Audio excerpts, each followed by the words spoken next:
a long time, I was just a backpacker. Like I just had a backpacking backpack. So I'm like, is it even going to fit? So every time I brought something in, something else had to go. And it Mm, was this really beautiful, it is this really beautiful blend of like, of always questioning where you're at and then where you want to go.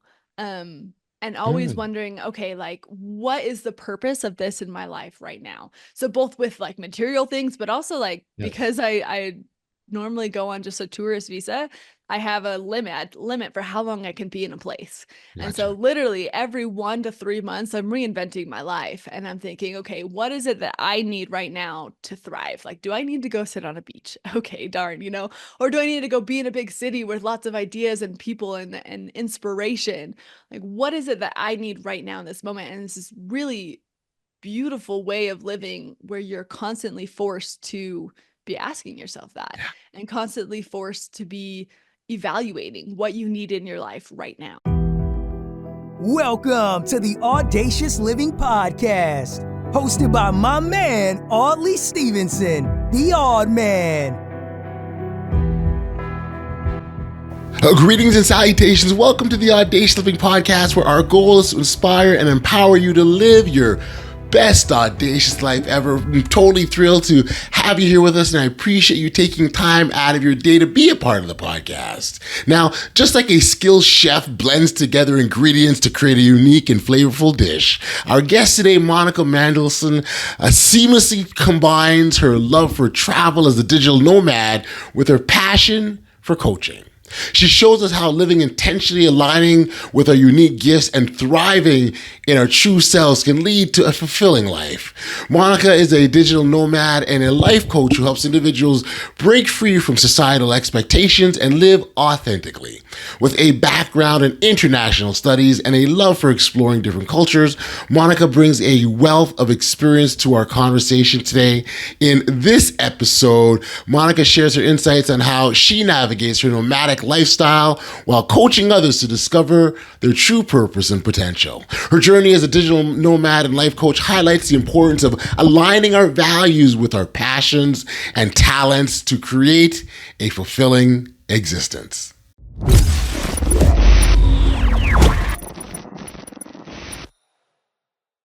Hello, Monica. Thank you for joining me here today on the Audacious Living podcast. I appreciate you taking the time and being here. So thank you. Oh my gosh, Oddly, I'm already so excited for this conversation. Oh, like I said before we press record, I get really excited at the opportunity to just engage in conversations. If there's even just one thing that we chat about that can, help inspire, motivate, encourage someone, that they can use in their lives to make it 1% better, then you know what, like I'm cool, like I'm good, right? Yeah, So we can go to bed happy for sure. absolutely, Yeah. man. Absolutely. But so yeah, I certainly looking forward to chat about you and your experiences. You play in a zone of digital nomadism, if you will. I think that's an appropriate way of putting it. And as also as well also you're a life coach, so you're helping people sort of get to that better place, if you will, sort of like, well, this podcast really encourages individuals to live that best audacious life ever. And so I think it's a happy marriage, the fact that we're here. And maybe perhaps the starting point, you sort of talk about, what's gotten you up into this point, and even the combination of the life of a digital nomad and life coaching. I'd love to hear how that kind of came to be as well. Yeah, I always like to joke that it kind of happened on accident because what happened is I just have this like nomadic soul. I have this gypsy soul, this just desire to travel and see the world. I actually got my bachelor's degree in international studies, just this fascination with like cultures and languages, and I just wanted to see everything. And so I signed up, like I got a job with the Peace Corps. And so if your listeners don't know, the Peace Corps is an organization from the US government, which sends representatives out into different countries. And so I was assigned to Mozambique, Africa for 2 years. And so I was ready to go. I had everything packed. I sold all my things.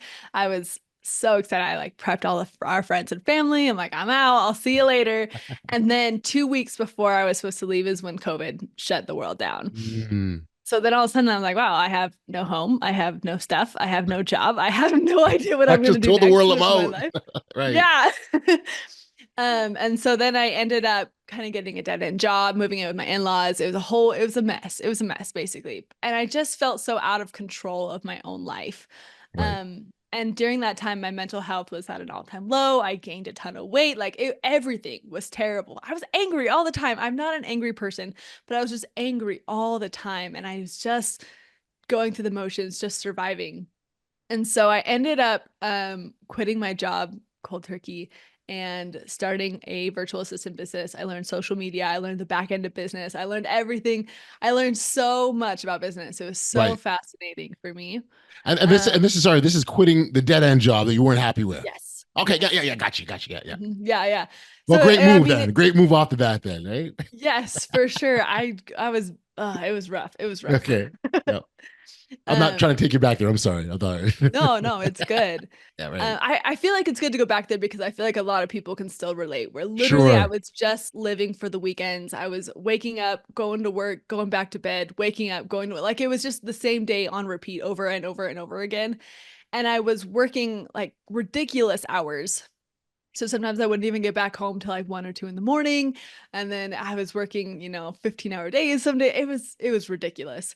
And I think a lot of people are in that place where they are just going through the motions. Hmm. Um, but anyway, like let me shorten this up for you a little bit more. I ended up starting the virtual assistant job. A lot of people were like, wow, this is really cool. Can you help me do the same thing? Hmm. Um, and then I ended up finding just this love for mindset and just helping people understand their purpose in life and helping them live a better, more fulfilling life. And I just got addicted to it. So I got life coach certified. I'm now working on my neuroscience certification because I'm fascinated by the brain. It is so interesting. And then I've combined that, like while I've been building my business, I've been traveling the world. It's been great. And I mean, again, it's like I said, it's a very happy marriage between the two, and the way you've been able to combine them. Um, let's start with the world traveling piece. We'll get to the other stuff afterwards. This is a world traveling piece, and that was so something you always had, sort of that free spirit. Well, let's just get up and go. And as you described, I think that's what's interesting is the idea of like literally getting up and going and leaving the world behind me and not having I don't want to say care for the world, but that's so that kind of attitude. Um, there's a part about letting go in this that I think is just fascinating, like not being held to like even like worldly possessions and things of that nature. Sort of talk about that kind of a mindset approach. Yeah, don't get me wrong. I do really love nice things. But that being said, every time I purchase something, I have to think about, am I taking this with me? Like, is it going to fit in my, for a long time, I was just a backpacker. Like I just had a backpacking backpack. So I'm like, is it even going to fit? So every time I brought something in, something else had to go. And it Mm, was this really beautiful, it is this really beautiful blend of like, of always questioning where you're at and then where you want to go. Um, and always good. wondering, okay, like what is the purpose of this in my life right now? So both with like material things, but also like Yes. because I normally go on just a tourist visa, I have a limit for how long I can be in a place. And so Gotcha. literally every 1 to 3 months, I'm reinventing my life and I'm thinking, okay, what is it that I need right now to thrive? Like, do I need to go sit on a beach? Okay, darn, or do I need to go be in a big city with lots of ideas and people and inspiration? Like, what is it that I need right now in this moment? And this is really beautiful way of living where you're constantly forced to be asking yourself that and constantly forced to be evaluating what you need in your life right now. Yeah.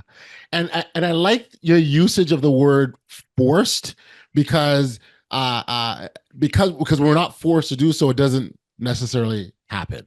Right. So if you don't have Yeah. to do something, you don't do it. And so, hey, there's this thing in my life I got to deal with and I address it, but I don't really have to, so I won't. And I Mhm. think that is true for a lot of people, unless they're forced to. In your case, like, yeah, it's your life because you're traveling and can you fit? You're allowed to bring it, like all these sorts of things that you have to Mhm. take into consideration. So sometimes being prompted or forced can be a good thing, right? Mhm. Yeah, definitely. I mean, our brains are incredible, but our brain's whole job and whole purpose is just to keep us alive. It's not to keep us happy. It's not to like think about the future or anything like literally just survival is our main brain's focus. So the more that we are kind of living the same day or not really taking the time to think about things, our brains are just trying to find shortcuts. It's it's why you get in the car and all of a sudden you're like, I'm at the grocery store and I have no idea how I got here because your brain just is like, great, autopilot, I know exactly what I'm doing. But Yep. living in the way that I live is literally forcing my brain all the time to be like, okay, what's next? I have to create a plan. I have to like start to put together a plan. I have to live way more intentionally as a digital nomad. The other sort of benefit I think that comes out of this is also sorts of forces. Again, I'll use the word forces, but forces you to evaluate what's important. Mm-hmm. Like Yeah. that's big. Like to be able to, okay, do I need this? And what purpose does it serve me? And if it doesn't serve any purpose, like I need to let that go. So again, Mhm. apply that to sort of our life. Man, that's huge to be able to do Yeah. that. Oh, absolutely. And it really puts in perspective too, like the time and the people and the places that are really important. Okay. Um, a lot of like contrary to popular belief, I've actually spent more time with my family since being a full-time traveler than I ever did beforehand because I can take the time to go live there for a month or two. I can go to the weddings, I can go to the baptisms, I can go to whatever is happening in the family because I know I can prioritize that. I can change my life to prioritize, those connections, those connective points, the moments that are most important. And then when I am there, because I know I won't be there forever, I don't take for granted those family dinners or, whatever it is, whatever the Yeah. gatherings are, because I know it is just a short time for me. Gotcha. So let's give some context to like how much traveling have you done? Where have you been? How long? How long do you stay at a place at a time? How much in advance are you planning your life because of this lifestyle? I'm curious. Yeah. I love all these great questions. So I like to slow travel. I like to Okay. stay in a place as long as I possibly can because it helps me really integrate with the community. It helps me understand the culture better, but also it gives me time to work on my business without feeling guilty that I'm not exploring. And then it allows me to explore without feeling guilty that I'm not working on my business. So it's kind of a balance that I like to Okay. run. So typically my sweet spot is 1 to 3 months in a place. Okay. I have been all over like Latin America. I love Guatemala. I've been to Mexico, Peru. I'm back. I've actually been to Peru. Peru just keeps calling me back. I love Peru. I actually lived there for a year and a half before any of this actually started. So there's something about Peru that has just like absolutely captured my heart. And then of course I've been all over the US, mostly the Western US. I love the West Coast. And then we've been to Thailand and Cambodia, Oh. Vietnam, and then also like some of Canada as well. So that's where I've And been. Go ahead. yeah, no, because and so what sort of influences you when it's time to pick up and go or stay longer? Yeah, that's a good question. A lot of people ask me that, and I don't always have a good answer. Um, a lot of what influences like when we stay or how long we stay is the visas. So we always have to make sure that we're like living in accordance to the law of the country that we're going into. So that is a big factor that plays into how long we are staying in each place. Um, and then also when we leave, because we always have that kind of deadline looming.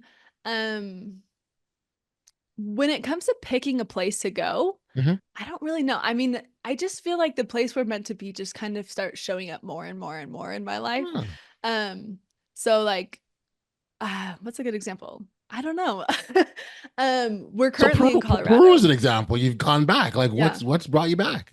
Yeah. I have people that I consider family who live in Peru. Peru is such a magical place. I don't even know how to describe how great it is. There's different so many different like ecosystems in Peru, and every Mhm. ecosystem has its own culture around it. So you have like the rainy mountains, or you have like the deserty beach area. You have like kind of the valley area where they have all the crops and the farmlands. And it's just such a beautiful, welcoming place with such a rich history and such a rich culture. Um, and it just is always, it's something about it, man. It just always calls me back there. And I think that I every time we go to pick a new place, there's always kind of this calling that just kind of pulls me back there or to a new place. Or we get recommendations from other travelers a lot. So sometimes we're like, oh, we heard Colombia is great. Let's go live in Colombia. And so it's just kind of random. Right, right, right. And in picking a place, is it sometimes is there you ever be in a situation where it's like we want to go here, but on the way there, where we're going to, we'll stop at this other place and stay there for a bit and stay like, and that place that you stop over has become the new destination? Yeah, that definitely happens sometimes. And sometimes it's just kind of so for example, last time we were in Peru, so I traveled with my husband. Um, we were only meant to be in Lima for like a couple of weeks, but then he tore his meniscus. And so we ended up being in Lima for like 3 months. And so Wow. Lima became our home and we created a community there and it was a beautiful experience, but that wasn't exactly what we set out to do. We were planning to Gotcha. be in Cusco, and then we were planning on going to Paraguay. We were going to go to Argentina and all these cool places. So things happen. I mean, so I'm a big fan of traveling. So I'm loving all of this for sure. I've Mhm. always loved traveling, not to the degree where I class myself as a nomad. I'm a, Mhm. give me a 7 day all inclusive kind of deal and I come back home. I mean, For but I sure. still like to get out. But the piece about traveling that I think is a beautiful, wonderful thing is the increased perspectives that allows you to gain by what not only just visiting different cultures, countries, but the cultures and these increased perspectives allow you to gain insights and learn and so for example what might be socially acceptable in one place is vastly different than another, and so Mhm. learning all of these things and increasing those learning perspectives are a beautiful thing. I wonder, did you have any sort of illustrations of like maybe you thought this is what's supposed to be a certain way because this is how I know it to be, but is exact opposite? Yeah, okay, this is a really dumb example, but it's the first one that popped into my mind. So, Mhm. my first time living in Peru, I was by myself and I was in a program where I was partnered with different people and they were the people I lived with. And the first person I was partnered with was a lady from Peru. Yeah. I absolutely love her to death. But when I first started living with her, I couldn't understand Spanish. She didn't speak English. Like there was a lot of like really big language barriers, really big cultural barriers. I was like in a new country for the first time in my life. I was 19 years old at the time, so it was really crazy experience. And then we had a specific day where we had set aside to like clean our apartment. And so I went about cleaning the apartment the way that I felt like it should be cleaned. Okay. And it started, like I made the bed, I dusted everything, I swept the floor. And then as I'm like cleaning, all of a sudden I look over and she's like throwing things like garbage on the floor. And I'm like, I just swept that. I was really offended, actually. I was really upset about it. And then Right. I just kind of just, I didn't have enough language things to like confront her about it. So I was like, whatever, like her side of the room's gonna have trash on the floor. I don't even care. I'm over it. Right. And so then I just kind of moved on. And then when I came back a few minutes later, she had mounted, like she had gone through and decluttered everything, threw away all of her trash onto the floor, and then swept it up. Whereas I was like, why don't you just put it in the trash can? That's how I was raised. Where she was raised, it goes on the floor and then you sweep it up. Wow. Um, so I don't know. That was a really stupid example. I don't know why that's the first one that came to my head, but there's lots of little things like that all the time where I'm like, really, there is no difference. It's going in the trash either way. It doesn't really matter. There's no right or wrong way to throw away your trash. But Hmm. yeah. But I think in that example, it just shows there's different ways of doing things, and I think bang on the acknowledgement that there's no right or wrong way is an important thing because we have it built up in our thinking. This is how it Yeah. should be. Like you talked about our brains, right? Our brains want it a certain way, and all of a sudden Mhm. there's this new way of doing it. And so I think that's actually kind of neat. Um, in your story, you touched on the language, and I think that's another aspect that makes the lifestyle you lead interesting, because there might be languages that you don't speak. Is that? I mean, I'm wondering. I was going to say, is that one of the bigger challenges? But I'm also imagining things like Google Translate can help with that and sort of make things bridge that gap a bit better. Yeah. Is that fair to say? Oh yeah, for sure. I've definitely used Google Translate on a daily basis before. But Yeah, I feel really fortunate to have learned English as my first language because English is so widespread Yes. that most of the time you can get by. There are definitely times where things like Google Translate, or we've also made friends with locals who speak English and can help translate for us and things like that. So And I guess digital nomadism becomes more and more prevalent, or maybe can you give some context as to so where it is now versus where it was, like in terms of how large and widespread, and how many people actually do it? yeah, so actually way more people than you think live this Really? lifestyle. I haven't looked up the numbers in a while, but last time I checked, it was like I want to say 4 million people, and I don't even know. I don't want to like lie to you right now. So No, I don't no. I don't know, but Okay, fair enough. a lot of Right. people live this lifestyle. Hmm. It obviously became way bigger. Like COVID was a really big initiator of it. Sure. Everyone started working online. And once you worked online, they're like, wait a second, like, why am I living in this really expensive place when I can make money online? I can still do my job. I could go live in a place that makes me happier. I can go get out of Hmm. the city or I can go into the city or whatever it was for everybody. And so that was a big initiator. I think a lot of people started the digital nomad lifestyle during COVID Right. or shortly thereafter, or Yep. it became really mainstream, I guess, where people started to know what a digital nomad actually was. I think that we will see people kind of tapering off. I think we'll see more expats, which is somebody who moves to a country permanently instead of Hmm. somebody who is moving around as much as a digital nomad normally does. I Right. think that is going to continue to rise. I think the digital nomad, I think people will do it for phases. I don't know that people are going to spend their entire lives traveling full time. But I can see them, falling in love with Peru and then settling in Peru or, whatever it ends up being for each person. I think Peru might be. I think you're giving a prelude to where you might end up when you suddenly decide to settle down. Maybe it might be Yeah, Peru. maybe. Definitely on the list. um, any I don't know, pressures from like family or friends around this lifestyle? I would imagine there are some people that are excited at the fact that you get to do the way you do and live life the way you live, and others maybe see it kind of differently and maybe aren't as supportive. Yeah, definitely. For the most part, everyone has been really supportive to our phases. We have heard like kind of behind the back, my grandma, thinks we should settle down and have babies, kind of thing. Um, And then also, it's really interesting because my husband's family actually decided to start a homestead, which is like complete opposite of what we do. And so they have all moved together onto the same property. They have the goats, they had Wow. alpacas, they have chickens, and they tried to convince us for a while to join them. And I love that. I mean, they're fantastic people. I would love to like spend more time with them, but at the same time, that's just my nomadic soul just feels heavy. Like the thought of like settling down to the point where I have a farm just is like not for me.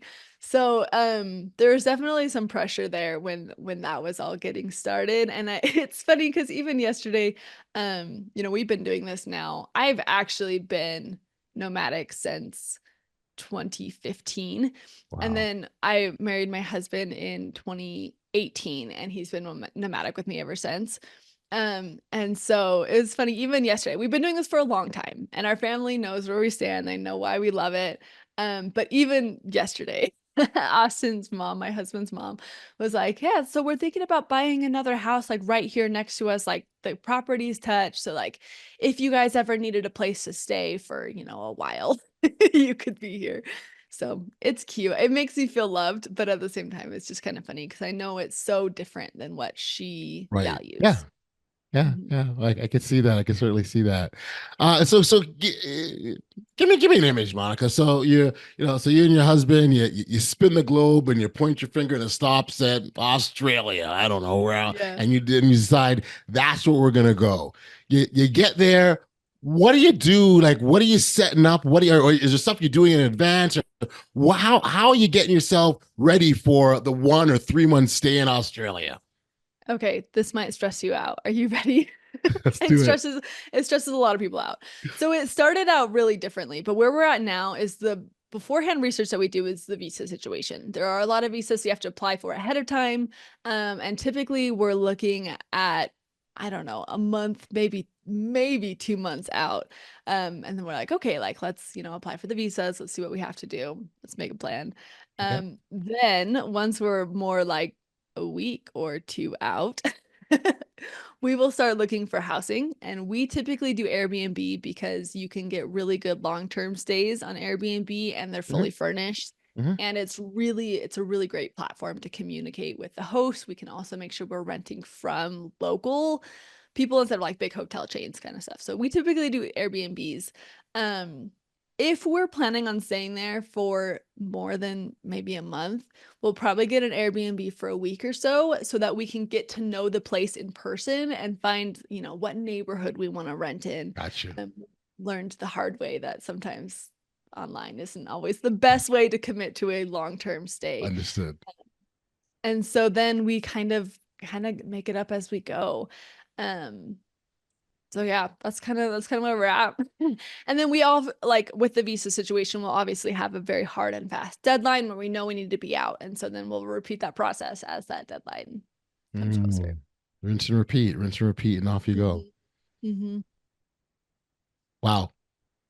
No, I'm just sort of just thinking it through, and then when you get there, you're thinking about, I don't know, food and all sorts of other stuff that that you don't always maybe take for granted. Like, I mean, I'm not really thinking about where's my local grocery store right away because Right. I'm just, it's there. I know where it's at. But when you're new Right. to the country, you've got to sort of plot and chart and figure all that out.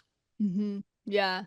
But it is honestly the thing that I love the most is because the day-to-day living becomes something that you're so consciously aware of Yep. because it is new and you have to be paying attention to your surroundings. So kind of like we talked about earlier, our brain is always creating shortcuts. So like when is the last time you drove to the grocery store and noticed the trees on the side of the road or noticed the new buildings coming up?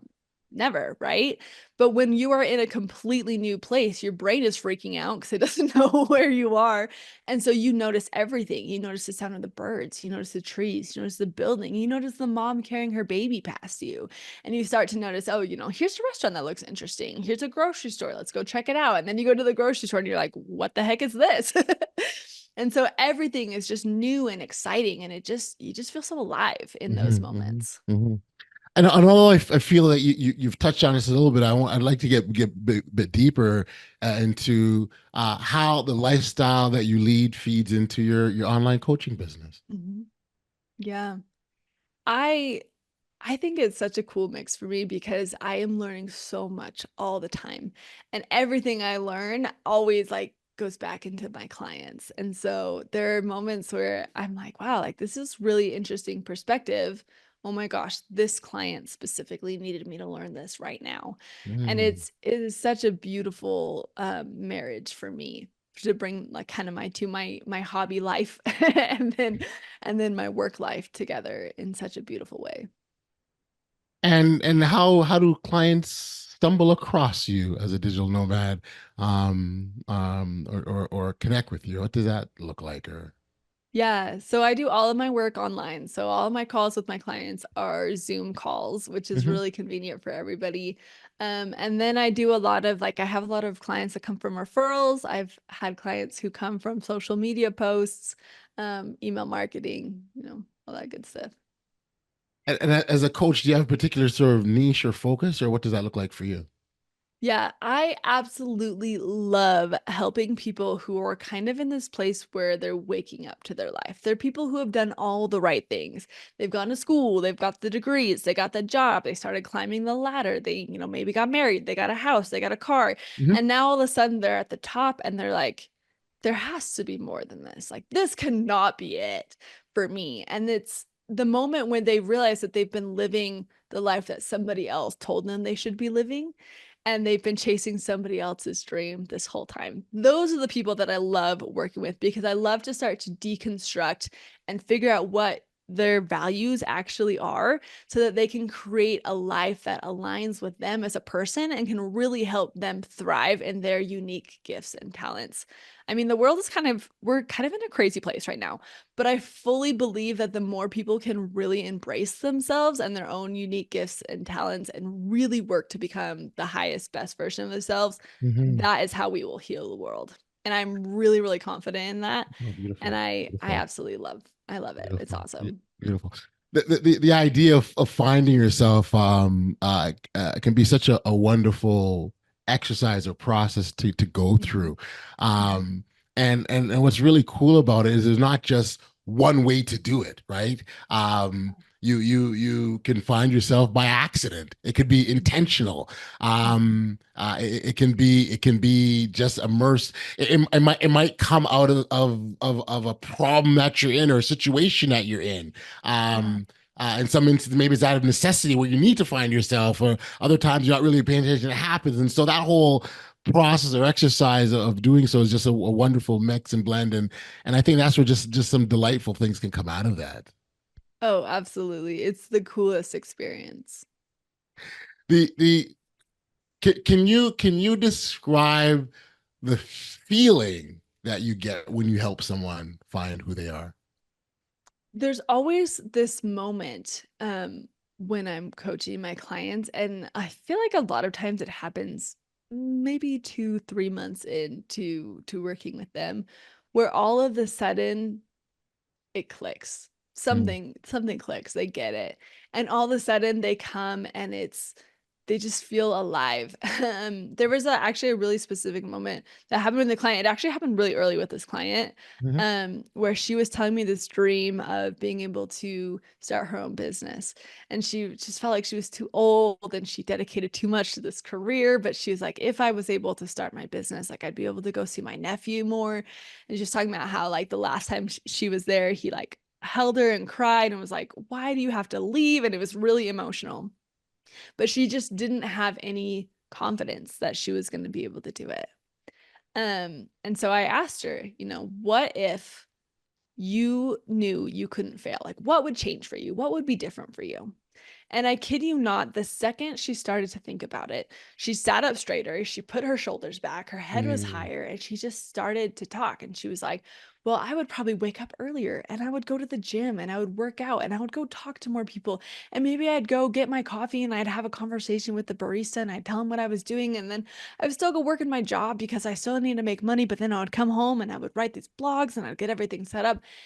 And the thing that was so amazing is that the second she had that belief in herself, everything changed. Not just the fact that she wanted to start a business, like not a whole mhm, lot in her life changed as far as mhm, like she was still going to be going to work, she's still going to be getting up. But all of a sudden she was like, oh, I would start eating better. I would go to the gym. Everything about her life mm.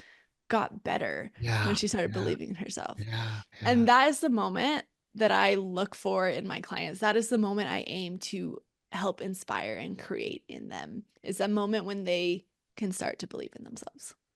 And that just shows you in that illustration how it's all connected. Like we're the center of the universe, if you will, and everything feeds back and connects to who we are, as opposed to Yeah. going, well, that's this isolated thing in this part of my life, and there is no parts. It's all one, right? And I think that's a really Mhm. beautiful illustration of that. Yeah, absolutely. Oh, that's empowering. And then again, and then be able to empower people in such wonderful and delightful ways, and like and gaining that, having them see their own beauty in their lives. And so going, going back to this podcast, the encouragement to live your best audacious life, and we're all on our own path, and it's not going to be the same, and the steps that we take, and it's full of possibilities. And that's why I love the fact that you started with the question, what if? Right? Because that just opens it breaks down all the barriers, all the boundaries, all the stuff we said can't happen because we create them in our brains, and allows you just to dream. And that's what I'm hearing in Yeah. that. Yeah. And if we can just like allow ourselves to have like 1% more creativity in our daydreams, like 1% more like curiosity, like what if, like what if could be possible for me? Like, what if I went to a pottery class and I Mhm. loved it and I became a potter? Like, what if? And just allowing yourself to explore those possibilities. So It's so awesome. then, not trying to put you on the spot, but maybe it is. So why are more people doing that? Then what's holding people back then from dreaming and ask themselves what if, and Mhm. looking for that what? Because 1% really isn't a whole lot, right? It's not It's not, much. yeah. Yeah. I think there's several things. The biggest thing is I think a fear of failure and a fear of being different. I think from the time we were super little and we were put into school, we were told there was a right and a wrong answer. We were Mm-hmm. told we were creative or we were not, and we were kind of put into these boxes. And then everything from that point just fed into that narrative. And Mm-hmm. you were told, here's what success looks like. You go to Yep. college, you go to trade school, you get the job, you start at the bottom, then you start climbing, and then maybe someday you can make manager, and then maybe, from there. And it just, that's what we've been told our whole lives. That's what we've seen other people do. Everything around us has reinforced that narrative. And then we kind of have this sunk cost fallacy of, well, I went to school for this. Well, I put 10 years into this job. Well, I am, it's too late for me to try something new. I'm not 10 anymore. You know what I mean? And so we kind of, everything is feeding into this narrative that we're stuck and that this is the way to success. And success is supposed to look like this with boats and cars and houses or whatever it is. Um, and I think we just oftentimes don't take time to question that. And we Mm-hmm. just kind of accept it at face value. Like, this is what I've been told. This is what I've seen. This is what I've done. This is how it's Yes. supposed to be. Instead of taking the time to wonder, like, well, what if it's not supposed to be this What way? if? Yeah. What if Yeah. success doesn't look like that for me? What if I don't want to have kids? What if I don't want to have a house? What if I don't want to, what if I want to rent for the rest of my life? That's totally acceptable. Or what if I don't care to be chasing the next promotion? And what if I just want to be content with what I have? And it's these questions that we're not given space to ask. And then Yep. I don't think we give ourselves space at some point, like when it becomes we're adults now and we can Yep. we can think for ourselves. I don't think we give ourselves the space to ask these questions because sometimes the unknown is scary. And Yeah. sometimes we don't know what the answer to those questions are going to be. Yeah. Yeah. Much can be said about sort of continuous learning and continuous, that hunger to gain insights and more information and knowledge. I mean, early on you talked about, you learning things to be able to help your clients as an example. And so being open to maybe even questioning what we believe to be true. And I think that's a good exercise to go through every so often. 'Cause I think it keeps ourselves honest more than anything else. Yeah. Yeah, absolutely. And as human beings, like we're designed to grow and learn and change and evolve our Mhm. thoughts and Yep. beliefs if we allow ourselves to do that. It's kind of crazy to think that, oh, like, okay, I locked into this job when I was 21 and now I'm going to be here for the rest of my life and I'm never going to change my job title and I'm not going to grow and change and learn more Yep. because as humans, like we're designed to want to learn. We're designed to want, like, crave that new stimulus and crave like changing and adapting and evolving. And so it's kind of crazy sometimes to like It just think is. that that we don't allow ourselves to do that. Man, it's true. It's true. You ever wake up one day and wonder what country you're in? I get mixed up. Wonder like, Yes. where are we again? Yes, more times than I care to admit. Where are we? Normally in the first couple of days, well, jet's still trying to sleep off the jet lag, and I'm like, I don't know where I am.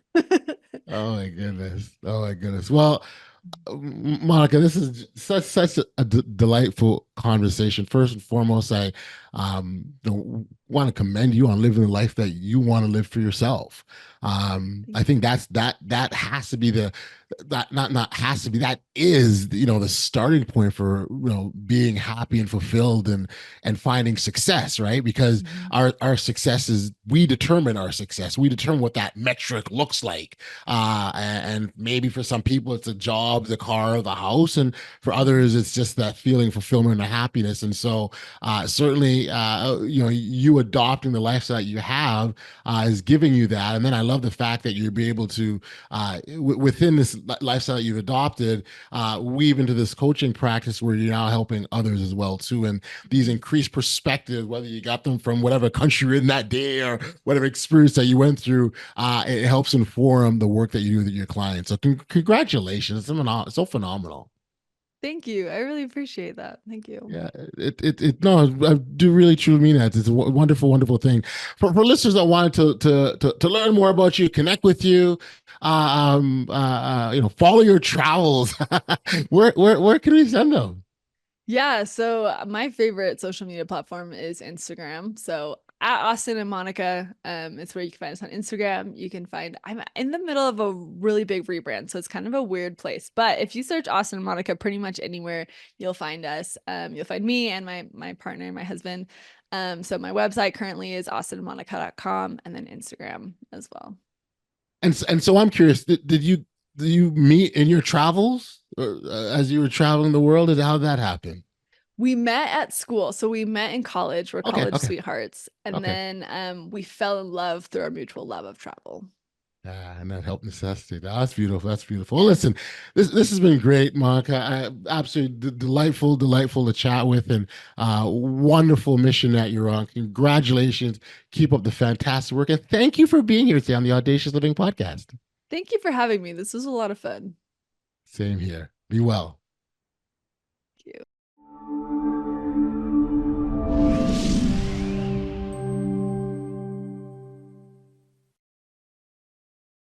Back we are here on the podcast, and much thanks for Monica for being here. It's through her experience that she reminds us that true fulfillment comes from living intentionally, embracing our unique talents, and staying true to ourselves. She encourages us to break free from societal norms and create a life that authentically reflects who we are and what we value. To learn more about Monica and her coaching services, be sure to check out the show notes for contact details and additional information. Take this opportunity to connect with Monica directly and explore how she can help you unlock your full potential. I want to thank you for tuning in to this edition of the Audacious Living Podcast. If you enjoyed today's episode, please like, follow, subscribe, and share to help us continue to grow and inspire others to live their most audacious lives ever. Remember, the power to create your best life is within your reach. Let's embark on this journey together. Until next time, stay safe, be kind, show love to one another, and be audacious. You've been listening to the Audacious Living Podcast, hosted by Audley Stephenson. If you enjoyed what you heard, be sure to like, subscribe, and share. Until next time, be audacious.